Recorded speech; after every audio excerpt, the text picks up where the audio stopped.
খাওয়ার সময় বেশি কথা বলো না। বই পড়ার সময় আমি ঘুমিয়ে পড়ি। গাড়ি চালানোর সময় বেশি কথা ঠিক না।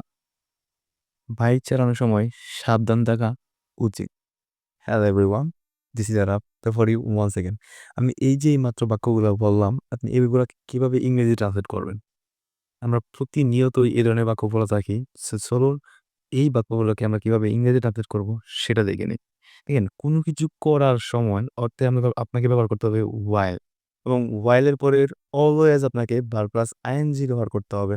সো আমি যদি বলি বই পড়ার সময় while reading books, এখন যদি আমি বই পড়ার সময় কথা বলো না, don't talk while reading books, সে ঘুমানোর সময় নাক ডাকে, he snores while sleeping, খাওয়ার সময় বেশি কথা বলো না, don't talk more while eating, bike চালানোর সময় তোমার সতর্ক থাকা উচিত, you should be careful while riding a bike, আমি বই পড়ার সময় ঘুমিয়ে পড়ি, I fall asleep while reading books, গাড়ি চালানোর সময় কথা বলা উচিত নয়, you should not talk while driving. So if you want, you can make so many sentences by using while, and while এর পরে always আপনাকে verb plus ing use করতে হবে, and